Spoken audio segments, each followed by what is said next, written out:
അതിന്റെ മോനെ ഒരു വഴിക്ക് പോകുമ്പോ അടി ഉണ്ടാക്കല. നിന്നെ കണ്ണൂര് വിടാതെ നമ്മള് പോകണം. നിന്നെ ഇനി തിരിച്ചു കൊണ്ടുവന്നില്ല. ടി വി വാങ്ങിച്ചോണ്ട് നീ തിരിച്ചു വന്നാൽ എന്തിന്? ടി വി വാങ്ങിച്ചോണ്ടോ? ടി വി ചവിട്ടി പൊട്ടിച്ചാനാ എന്താ? നിന്നെ വീട്ടിലാ കൊണ്ടുവരുന്ന ടി വി വീട്ടിൽ കൊണ്ടുവിടാൻ പോവാ. ടി വി മേടിച്ചിട്ട് തിരിച്ചു കയറിയാ മതി. ഡിസ്പ്ലേ ശരിയാക്കി തരാം മോനെ. അതിന്റെ ഡിസ്പ്ലേ കിട്ടൂല മോനെ. നമ്മള് ചോദിച്ച്, നമ്മള് കമ്പനിയെ വിളിച്ച് ചോദിച്ച് അതിന്റെ ഡിസ്പ്ലേ കിട്ടൂല. അതിന്റെ ഡിസ്പ്ലേ മാറ്റണമെങ്കിൽ ടി വി മാറ്റുന്ന പൈസയാവും.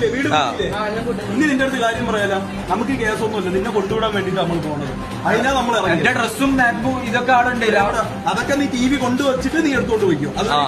അതുവരെ നിന്റെ സാധനങ്ങളെല്ലാം ഇവിടെ നിന്റെ അടുത്ത് പറയാൻ പറ്റും. 75,000 രൂപയ്ക്ക് 3 മാസം മുമ്പ് വാങ്ങിച്ച ടി വി ആണ്. പൊട്ടിച്ചിട്ട് പിന്നെ കളിക്കാം. ചക്കനെ അങ്ങനെ ഒറ്റപ്പെടുത്തരുത്. എന്താ ഒറ്റപ്പെടുത്തരുത്? ഭയങ്കരമായിട്ടുള്ള ക്യാബുണ്ട്. നീ പെട്ടെന്ന് വീട്ടിൽ പോയിക്കോ. അപ്പൊ കേറിക്കോ. കേറാ